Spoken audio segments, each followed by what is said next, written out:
All right, so welcome again to another virtual PD session with the ITFs.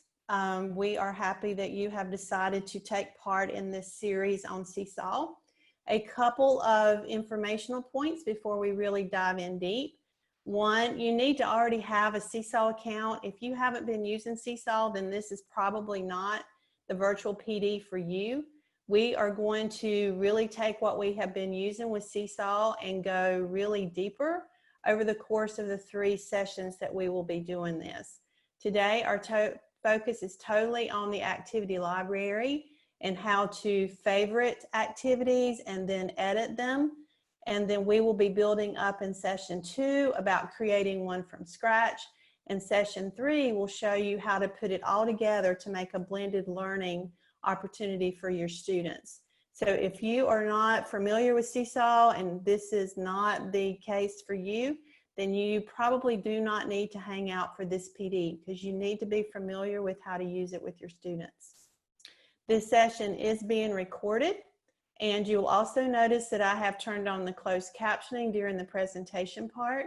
This is a feature that is in Google Slides itself. And once I come out of that and go into the Seesaw platform itself, those closed captionings will go away. So we have a lot to do today, so we are going to get started. I'm Teresa Thomason. I am your host for today. Along with me is Christy Turner. At this point, okay, there she is. She is moderating the chat. She will also jump in and add anything that I happen to miss. We are both Seesaw ambassadors, so we absolutely love this program, and we are excited to show you all the wonderful things that you can do with it, especially in this time of remote learning. So our plan for today is we're going to look at the activity library workflow. We are going to focus the biggest portion of our time on finding and assigning existing activities, modifying those activities, and then moving on to the student experience. So let's get started. I know you guys have been in virtual PD many times already, so I'm going to skip the Zoom info, go straight into chat. So would you rather grade essays or proctor end of grade / course test? So if you would put that in the chat, put your name, and then put, I would rather grade essays or proctor.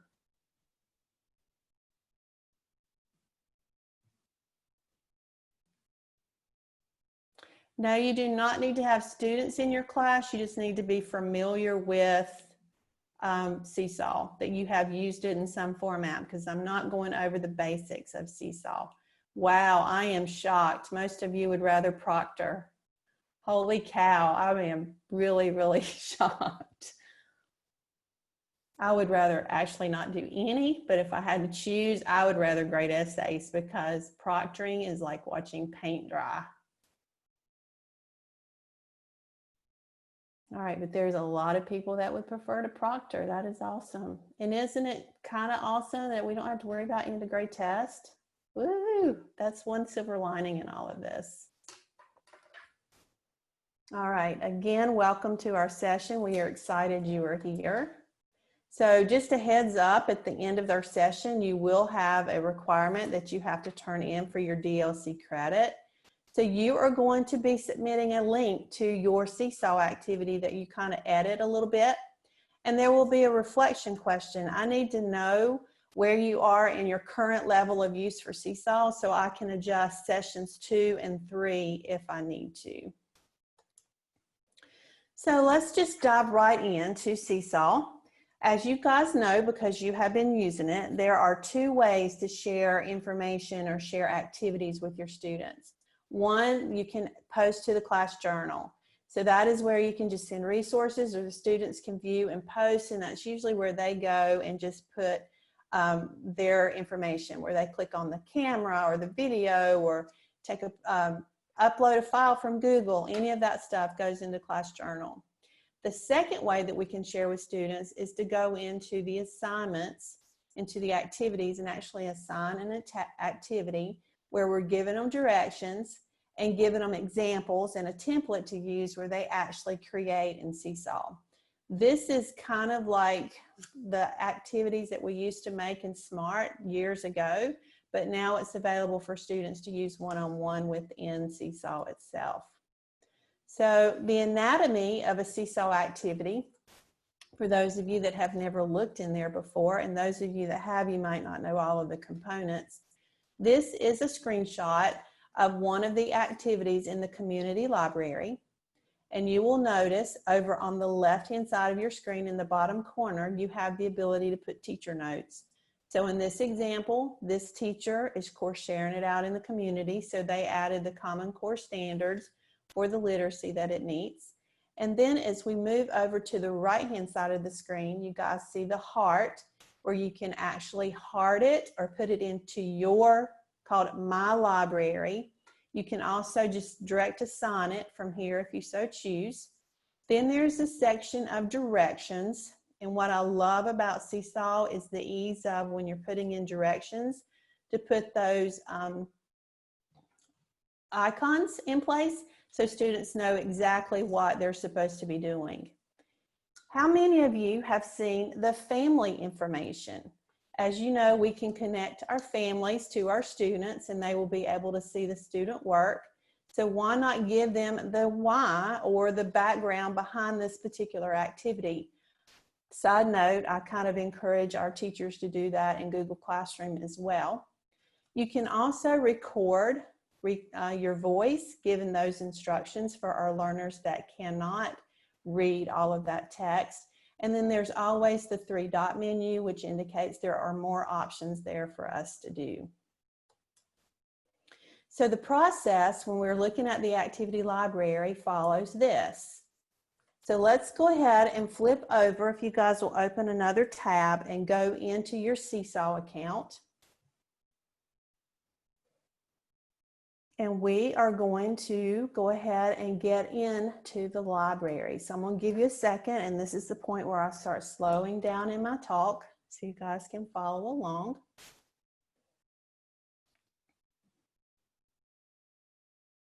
So once you sign in to your account as a teacher, go ahead and click your green plus where it says add, and then click on assign activity.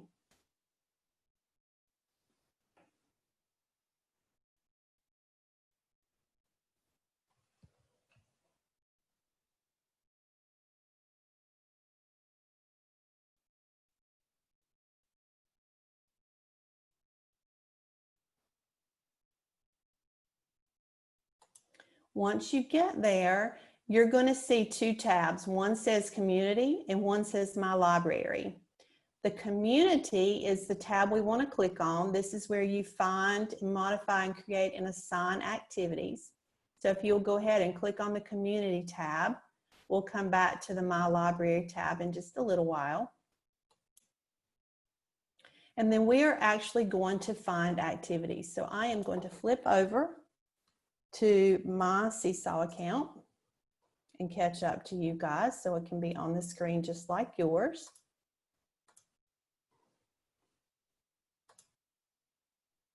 All right, so a couple of things to note when we are looking for activities in the community library. First of all, notice that they are grouping material for you at the top.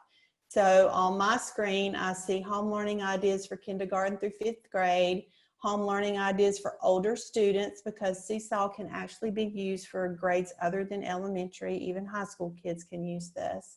And then there's a collection of remote learning routines that you'll see there. As you scroll down, you'll also see things that are popular from this week and anything that's trending. Keep scrolling and you will see featured authors. Most of these are Seesaw ambassadors. Every single one of them are heavy Seesaw users, and they are sharing their materials with you, or we can add.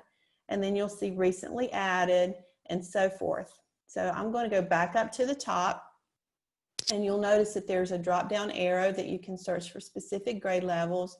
You can search for subjects, and you also can search for I can't even talk this morning, specific activities. You also can put in a person's name and it will finally find that person this way. It's just not the best way to find anybody.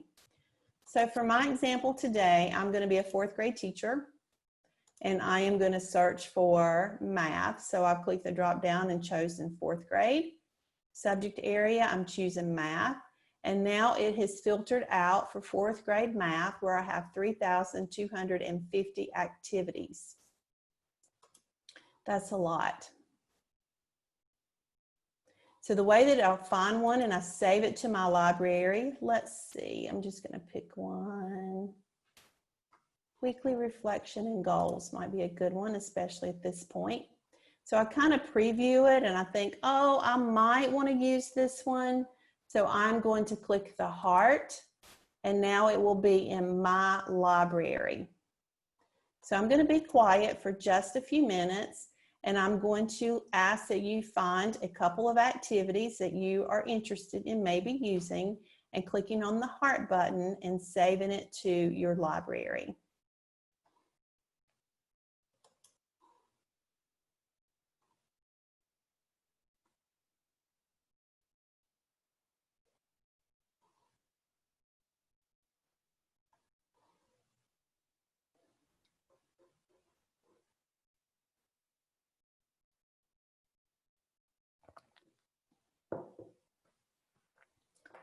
So one more time, the way that you get there is you are signed into your Seesaw class as a teacher.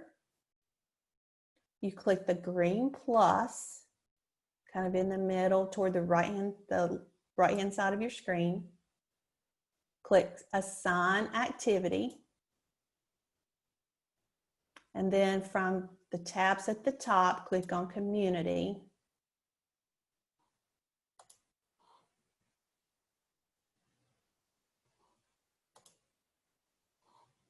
And then search.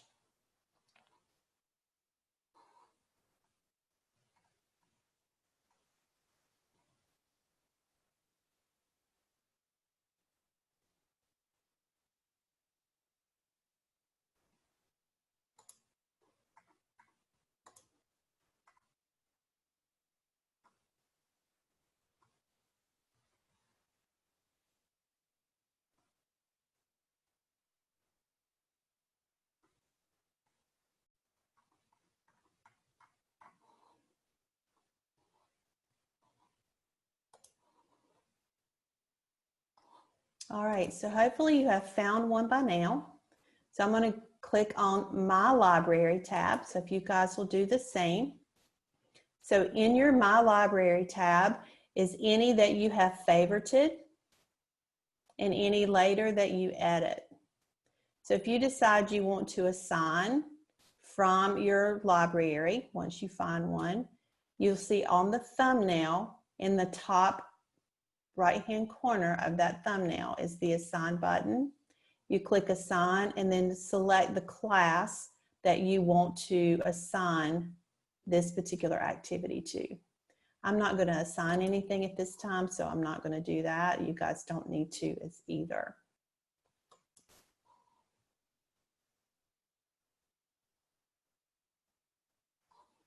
All right, so on slide 13 in our presentation is a cheat sheet telling you all of the steps that we just did, just in case you need it.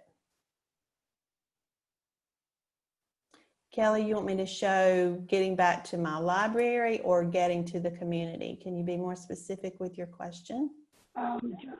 Excuse me, once you clicked on My Library and then you said you could go to the thumbnail to assign it, I don't see the thumbnail. All right, the thumbnail should be the little images. So if you put a heart on one of the activities. I see it now. Okay, good. It was blending in, the green was blending in with the other. Yes, yes, sometimes it does that, yeah. Yeah, depending on the background that the people have used. You're right. Thank you. You're welcome. All right, so now let's look at modifying existing activities because we are educators and there's a great group of people sharing their activities in Seesaw, but it may not be exactly what I need for my particular students. So I want to show you how to take an activity and kind of make it your own. So let's go back to how to do that. So remember the 3 dots when I showed you the anatomy of what an activity looks like. The 3 dots in the bottom corner is where we're going to go. So let's go into your My Library and the activity that you just hearted. If you will click on that thumbnail to open the actual activity. So I'm going to go to the weekly reflection and goals. Now you'll see that my screen looks like the anatomy that I showed you earlier. So in the bottom right-hand corner, I'm clicking the 3 dots. And my second choice is copy and edit activity. While I'm here though, let's look at our other options. We will be talking about collections in session 2 next Friday. Remove from my library, and I'll talk about that later today. I just want you to see where that's at. You also can share this activity like to one of your teachers or to your co-teachers by sending them the activity link or emailing them directly from here. So if you ever want to share with your peeps, you can do that. So I'm going to click copy and edit activity. And now it opens in the edit mode. So you can see I have full edit rights. I can change the activity name. I can do anything to the instructions that I need to add additional information or change it up to where it makes sense for my students. I can add voice instructions. I can add a video or an example here if I want to. And I also can change the template. For today, we are not going to do the template because I want to save that for section 2. So I've got some really treats for you in session 2 as far as that goes. So I'm going to leave the template alone. I do want to call your attention to the way the text is typed in the instructions. So I'm going to highlight on my screen where it says click and it's got colon, add colon. The things in the colon, in between the 2 colons, makes it, the text becomes an icon. So colon, add colon puts a little plus sign. Colon, label, colon puts a little label sign. Colon, check, colon puts the check, and so forth. We will share with you the link to all of the little codes for that if you need to change any of the little icons. So that's kind of an info. Carrie, you should not be needing a premium account in order to just edit.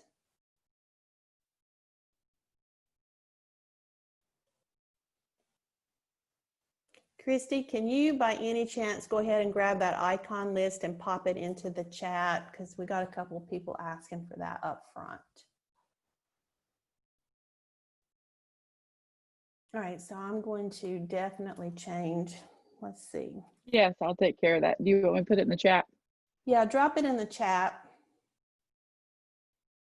I know it's in the session 2 presentation. I don't think I put it in this one. I don't think I was thinking clearly. Let's see. Next week is the week of May something. Get my calendar really quickly. May 4th. So I'm going to put week of May 4th as my title. Oh, may the 4th be with you. That could be a good one.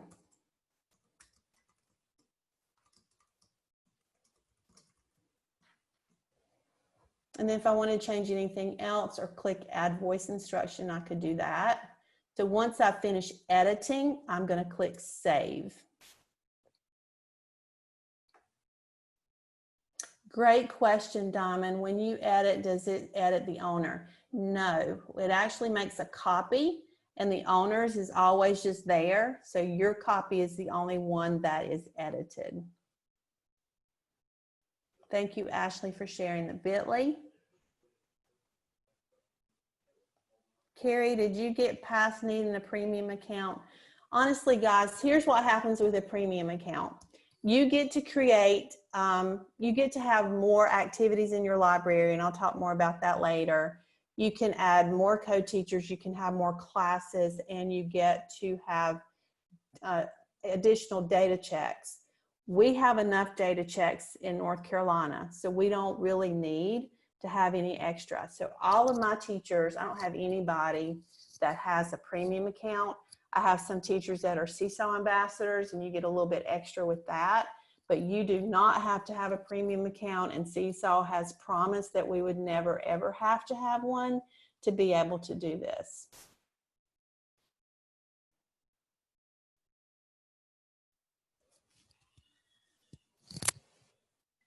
All right, so while you're still here, go ahead and click on those three dots and click Share Activity and get that activity link. So you're going to copy that. You're going to need that later. It's just going to sit in the background. So once you have modified your activity, if you're ready then to assign it, you're going to click again on the green Assign, choose the class that you're assigning it to, and assign.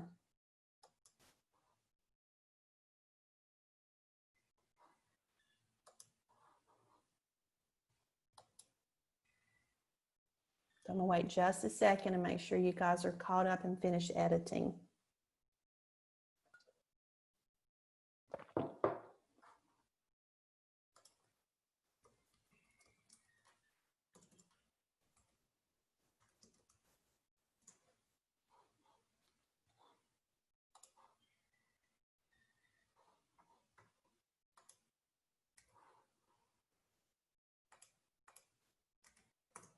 Okay, I've just dropped the shortcut to the icons in the chat window.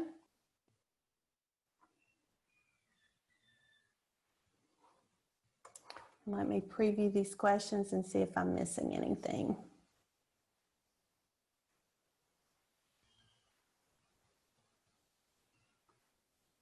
Lindsay, I think under the free account, you can have 2 to 4 classes. I'm thinking it's 2.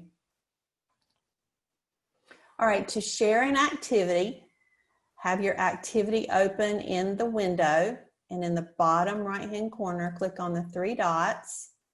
The very last choice is Share Activity.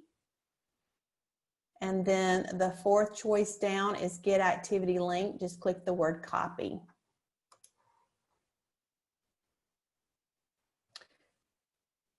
You can edit later if you've already hit saved. Yes, you can go back and edit your activity at any time. Again, you go to the 3 dots and notice because I've already edited this activity once, I now have the option, instead of just copying and editing again, I can click Edit Activity. I can delete activity. So I have extra options under my 3 dots. Great question. Let's see, can we schedule before we assign? There's not really a way to schedule in Seesaw.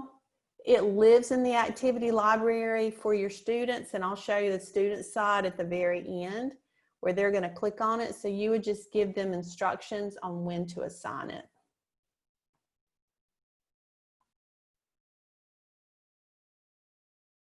All right, I think I've got all the questions that are in the chat, and I know Christy's working in the background.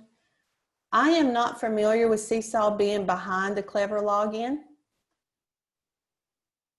If that's happened, that's come from the data side of our Gaston County Schools, the accountability department, and I haven't been notified that that's happened. So I can't answer that question.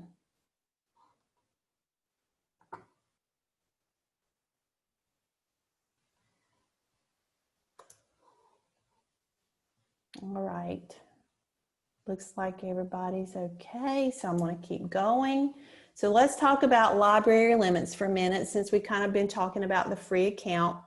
You are limited to 100 saved activities in your My Library under our free accounts. So when you are finished with an old activity, go back into your My Library, click on that old activity, those 3 dots in the corner that I just showed you and we talked a lot about, and click delete/remove it. Your students can have an unlimited number of activities in their stuff, but you can't keep holding them in your My Library.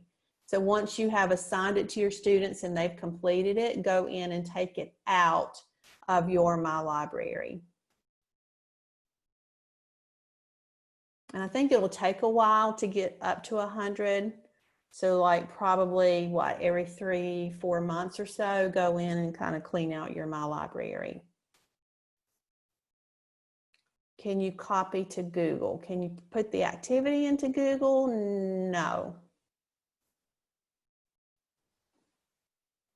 But we can pull things in from Google into Seesaw, which we will be doing when we're making some templates later.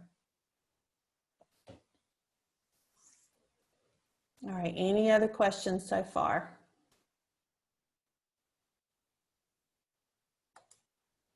All right, so let's look at the student view, what they're going to see when you assign an activity and kind of how it works on their end. So the students will log in to your account and they have 3 tabs where we have like 4. They have their journal where they can see all of their posts, like the pages of all their peers. Then they have an activities tab and then they have an inbox. So the students would come in and click on the activities tab, and then it would open the activities tab for them, and they will see every activity that you've already assigned. So they will click add response and they will be ready to work on it. So this is the cheat sheet on slide 22 of what students actually do. So they come in and they click the activities tab, they add response. If you don't have a template, then the student just uses those creative tools like the camera, the video, the link, the adding files from Drive, what have you, to respond to your activity. If there is a template, then the template automatically pops up on the screen for the students to work on. And just like when they're in their journal, there's a green check that they have to check it to get it to you. And if you've got it set up where you're approving everything, then it pops up for you to approve. Once the students have responded and they've submitted to you, that activity drops out of the activities tab for them and it lives in their journal at that point. Does that make sense? So again, cheat sheet on slide 22 for students. So as a teacher, there's a couple ways that you guys can manage student post. So let's talk through that. So to be able to see, you're going to click on the journal feed as a teacher when you're signed into the teacher tab. And you can view the student's post and it comes up in your feed in the order that it's submitted. So on the screen, on my screenshot, I've taken a picture of what it looks like in my class right now where I've got posts that I haven't reviewed yet. And you'll see at the bottom where I have the notification that you have unapproved posts and I need to review them. So here's my recommendation. Don't just blanket approve a bunch of posts at one time. Seriously go through and look at them to make sure it's quality that you really want to post out, especially because parents are going to be seeing their student work. And you want to start building the expectation that the work online digitally is just as important as the work that they're doing for you in an analog format. You also can go into the activities tab and click the gray bar. So if you'll look at the screen, you'll see that I've done a screenshot of my activities tab. Here's the gray bar that it's talking about. It's labeled assigned to class. Once you click that gray bar and choose one of your, double click on one of your activities that you've assigned, you will see little thumbnails of all the ones that are completed. So on the screen in my class, you'll see on my fall poem that I only have a few students that have actually completed it. So you'll see like Snoopy has completed, Lucy Van Pelt has completed, Charlie Brown has completed, and I can click those thumbnails to be able to kind of look at what the students have done. So that is another way that you can view student activity submissions. So you also can give feedback to your students by leaving a post as a text message or a voice comment on that particular example. So I have done a screenshot of a response that I gave back to a student on a book snap that they did. Notice that I just gave them text information, but I could have also liked it, and at the time I could have recorded the message to the student. So if I'm working with kinders or students that are having difficulty reading, then I could actually add my voice response to be able to give feedback to students. When approving posts, go ahead and leave your feedback at that point, so you don't have to go back and do that. So as you're going through, again, one at a time, really looking at it, give them their feedback at that point. The students will get a notification in their inbox that you have sent something back on their post. By the way, students can edit the post and resubmit it if necessary. If they need to do that, they click on the 3 dots and they choose Edit Item. And once they edit, they resubmit it to you for grading. Yes, Diamond, you can go into your settings and turn off student comments. I would think about that though. I would build up to it. I would do an anchor chart on appropriate comments to give to students, because this is a great platform and a great way to start teaching students the importance of appropriate digital citizenship and netiquette and behaving online. Because if we don't teach them, who's going to? So I would definitely build up to it. I would maybe start the year off where they could just like each other's comments with the little heart, and then build up again to letting them comment and do an anchor chart and doing a quick little mini lesson of kind of like stems, sentence stems to use to comment back to a student. Lauren, if you're commenting on a student's post, the other students can see if you comment within the feed, but not from the teacher comments. Gray bar. All right, let me go back to that slide. Actually, let me just go into my Seesaw account. So let me head back over to my Seesaw account. And I'm going to click on the Activities tab. So you'll notice right underneath my Activities tab, there is this solid gray bar. It's got a little light bulb icon. It says Assign to Class. If I click that link and then choose one of these activities, and I'm going to go down and choose one that I'm pretty sure I've got something on, and do a double click on it. Well, my computer's not working today. Assign to Class. Maybe I need to pick one that's really got something. Let me find my fall poem because I know it's got things. All right, so once I click the fall poem, let me do that again. I'm on the Assign to Class, and I just click in the white spot on the fall poem. It opens up this tab where it's got all of the students that have completed, and then all of the ones that are kind of blank haven't completed it yet. So you'll see Charlie Brown, for example, has completed. I can click on Charlie's and it will open his submission. Gives me comment rights here where I can comment to him. And again, here's the microphone if I need to record my comment instead of typing. Sometimes you just have to go back and show instead of doing the screenshots. All right, let me check questions real quick. So I answered commenting on the post, gray bar.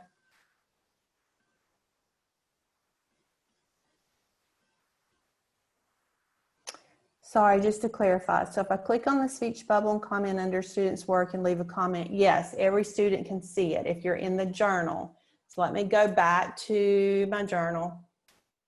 As a teacher, if I comment on this particular one and I write my comment, it is going to show in the feed, just like kids.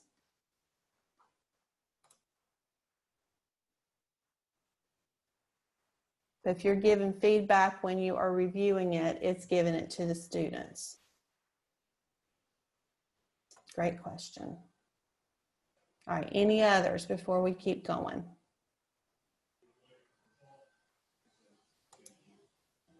All right, so on slide 28, those of you that are K-5, Seesaw has put together a great resource for right now. That is a home learning collection. So I'm going to open this up. It's actually a PDF file.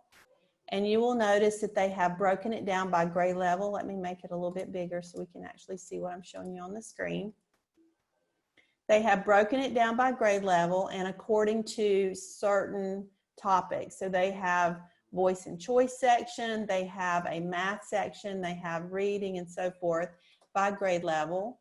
And when you click on it, it actually opens an activity that you can use right now with families at home. And if you need to edit it, you can go ahead and save your activity. It's going to pop into your My Library. And just like before, you can click on that thumbnail and open it up and do any editing that you need to do before you assign it to your students. So I'm going to give K-5 people just a couple minutes to look at those ideas.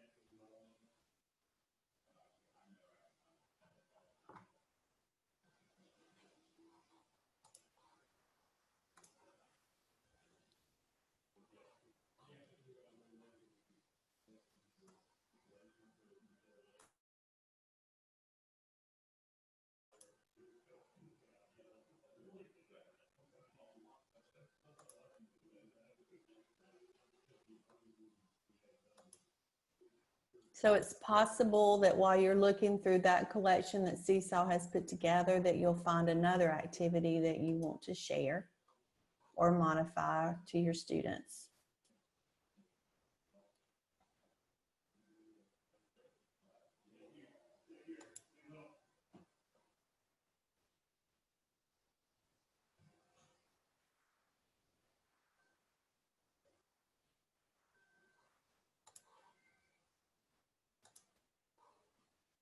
All right, so there's a couple of things we need to do before we close out for today.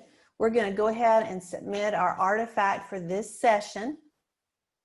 And then we are going to talk about some homework that we actually can kind of work on together right now for our session 2 that will be Friday, May the 1st.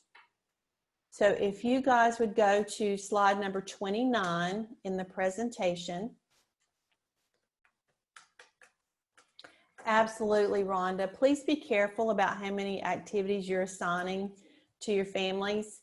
You know, Gaston County Schools has rules or has guidelines, not really rules, guidelines about how much time students are supposed to be spending on work. Another thing you have to think about is screen time for students, especially if you are an elementary person.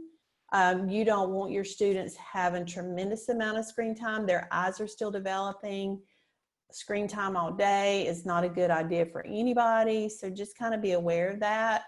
I would kind of limit my assignments in Seesaw to maybe no more than 2 a week and making sure that they are super, super, super quality to send out, not just give them busy work. All right, so on slide number 29, there is a link to the Google form. And if you have been attending any of our sessions in the past, you have seen something similar to this, but this one is a little different because this was the same form we're going to use for all of our Seesaw series. So when you open the link, just like before, you're going to choose your school. You're going to put in your name, first and last. You're going to choose your grade level band and what you teach. I really need to go in and change that. So on topic for today, you're going to choose Seesaw Activity Library Part 1 of 3. So let me pause right here because, oh my goodness, there's actually 4 choices listed. What the world? So here's how this series works. There are 3 face-to-face sessions today, Friday, May the 1st, and Friday, May the 8th. We will meet face-to-face just like this. So that's why you see part 1, 2, Teresa, and 3. Yes. according to because I just put in Friday, May 8th, our spreadsheet, Friday, May 8th is part 2, and then Friday, May 15th is part 3. Oh, that's right, because Friday, I'm sorry. I'm thinking April runs all the way through this week, and it doesn't. Thank you, Christy. So Sure. stand corrected. It's not this Friday, but the first Friday in the second Friday in May, the 8th, and then the third Friday. Thank you for that. Okay, so anyway, we'll meet face-to-face 2 more times on those 2 Fridays. And the final one, to get the additional 0.2 DLC credit, you're going to actually give me like your format, how you sent it out to your parents or how you used it. It says in lesson outline. I don't want like a lesson plan. I just want kind of like your outline of what your goals and things were. And then once your students actually do one, you can click the 3 dots on their link and send that copy to me so I can see your student work. That basically tells me that you really are using what I'm teaching you with your kids. So if you do that last part, that'll give you 0.2. If you don't, you're going to get 0.1 for each session that you attend and turn in an artifact for.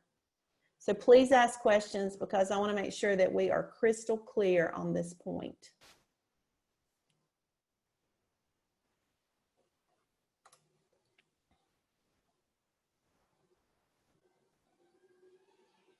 I have a question. Okay. If my class this year, my class has not gotten on Seesaw, but I do have them in there. But I was told if I haven't introduced something to them in the classroom, that I should not try to introduce it during this time. And so, is that correct? That is correct. Okay. That's the district expectation. We don't want to throw anything new. And the reason for that is think of it as a parent and think of it as your student. You're throwing something brand new to them. And even though we think it's pretty simple, you've got login things to consider. You have screen time things to consider. You have the learning curve. We have parents out there, guys, that have lost their job and they're struggling right now. We don't want to add any more frustration to their plate. So if you don't have already used it with your kids, please don't do it for this. So in order to get that additional, let me think of a different workaround because I really do want to see that you're using it to get that additional 0.2. So I'll come up with something by next Friday, or not this coming Friday, but the next when we meet. Great question. So what activity are you linking today? Remember, I asked you to find one that you liked and you edited it a little bit. That link we copied, you're going to go ahead and paste it in to link to the activity and then answer the question. So please, in that question, add what you're already doing with Seesaw. So like Rebecca will put, I have a class but haven't used it, just so I kind of know where you guys are, and then submit. If you edit that assignment again, will it change the link? No, because it's already in my library, so it will not change the link.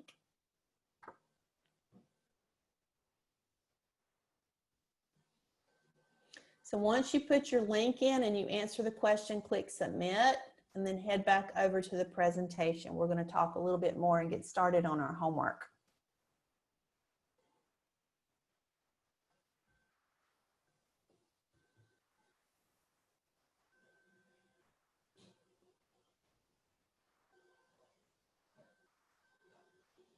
Yes, it's 0.5 if you do every single piece. That is correct. Okay, how do you access the link? So I'm going to go back to my Seesaw account, into my library. I'm going to choose the one that I edited. So in this case, it's May the 4th be with you. So when I see my whole entire activity on my screen, in the bottom right-hand corner, I click the 3 dots and I click at the very last choice in the menu, Share Activity. And the 4th choice down, Get Activity Link, when I click Copy, that link is copied to my computer. So then I head over to my spreadsheet, to my Google form, and paste it in.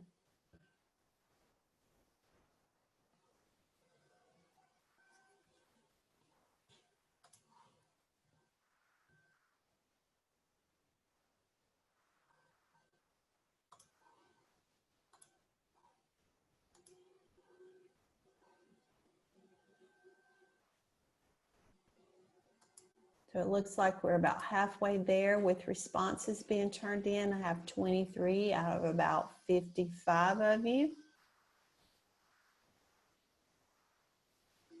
Mary, you won't see where it's copied to. It's just hanging out on your computer. If you just head on over to the form and do Control V as in victory, it will just paste it in for you.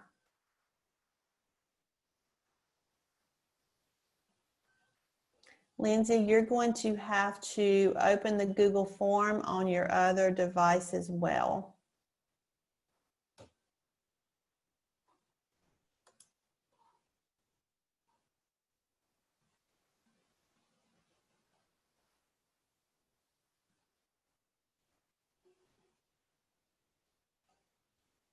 It would probably be easier to open the bit.ly virtual SS1 and then go down to the slide number 29 and click on that Google form link on that second device.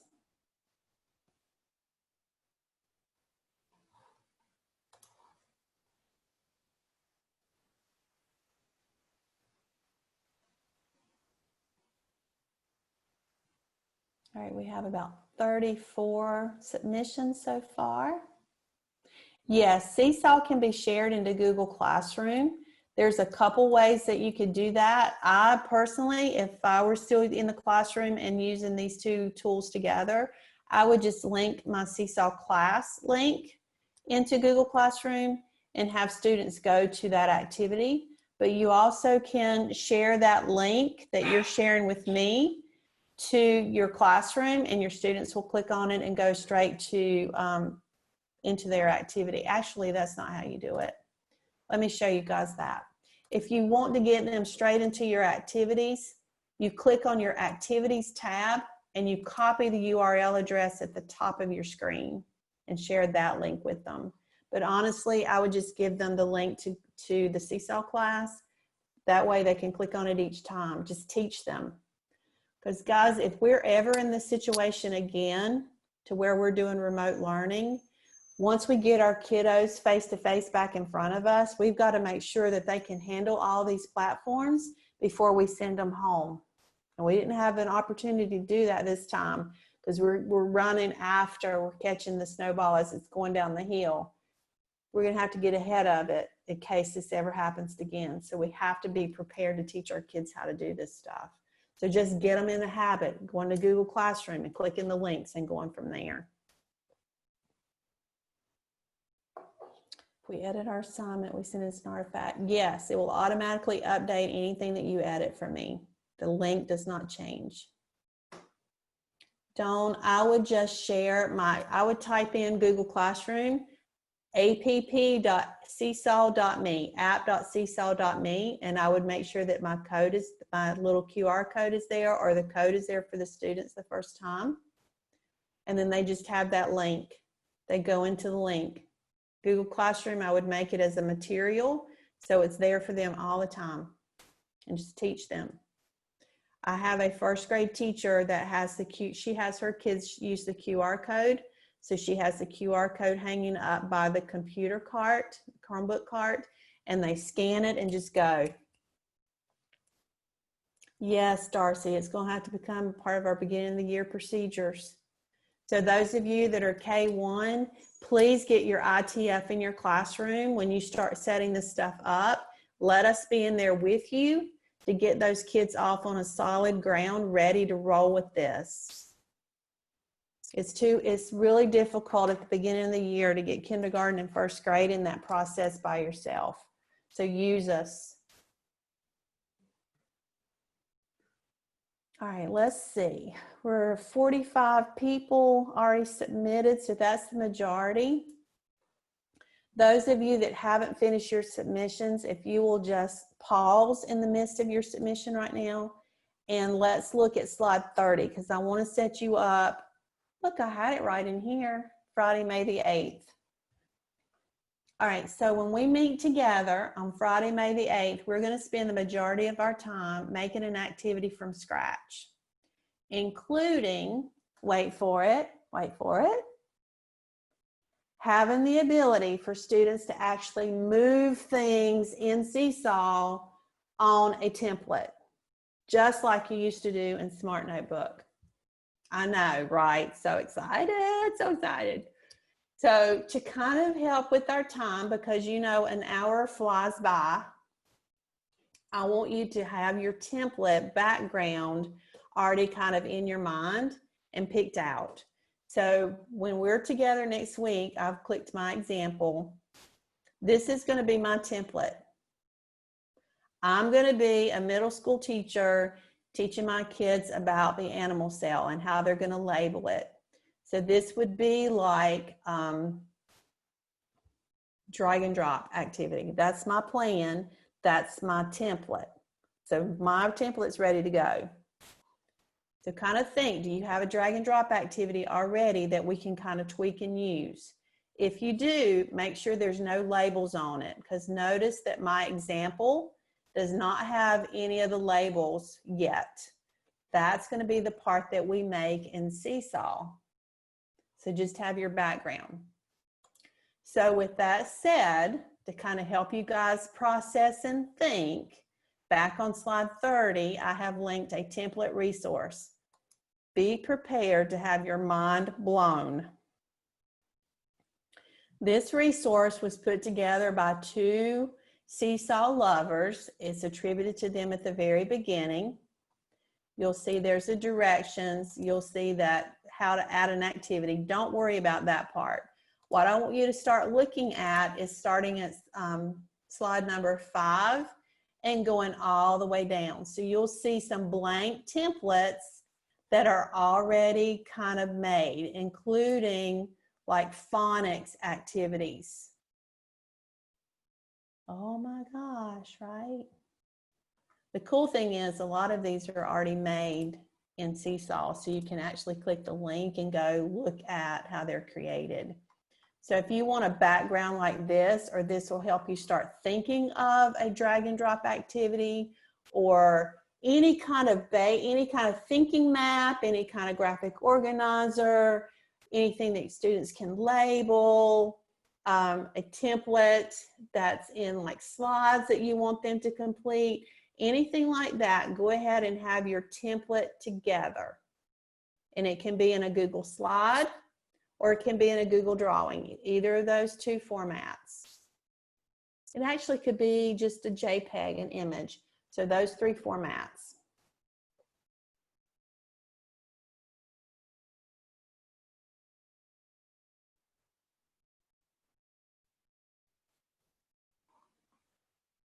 So between now and Friday, May the 8th, you guys need to have your template. Are there questions about what you need to bring with you next Friday?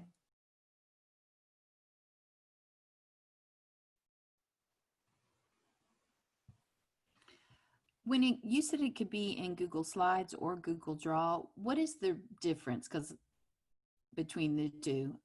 I mean, I was in a workshop or a PD earlier this week on creating a template and slides. And to me, drawing might be a little bit easier, but I didn't know really what the difference is between the two. There's a couple of differences. One, the differences in slides, you have the opportunity to have multiple pages or slides, whereas in Google Drawing, you can only have one. When you're in Google Drawing, you can't add like multimedia content super easily. There's a workaround that you can do it, but you can't do it super easily. In a template, you may or may not need that. Honestly, I use slides a lot because it's a little bit more robust. It gives you more options of things to do.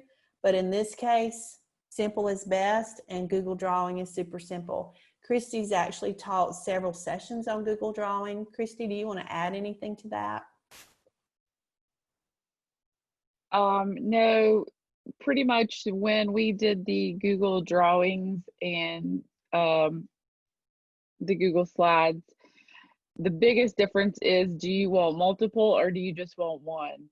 And if you just want one simple page, go to Google Drawings, because it offers pretty much, like Teresa said, the exact same thing. Yeah. I just don't think you can publish it like you can. So if you're wanting to publish a book, you would do Google Slides, but then you wouldn't want to go to Google Drawings because you can only have one page. Right. So it's based on what you need. Right. So in this activity, most likely for your very first one, you're going to want to keep it simple and keep it a one-pager. So even if you do use slides, only do one slide. Don't do multiple slides for the first one. Yes, same time on the 8th. We will start at 8:30. Let's see if I'm missing anything else. Save this activity and remove pictures and words. You can, yes, if you've got like a template, you can remove pictures and words off of it, yeah. And I actually did that to this one. You'll notice that I colored over it with the text box in the exact same color as the background. So if I move that, you're actually going to see the labels. You may find one that's already, oops, I moved that one too far. You may find one that is already created that's just got the background, like in Google. You can just save it. Just make sure it saves as a JPEG. So that's the other format.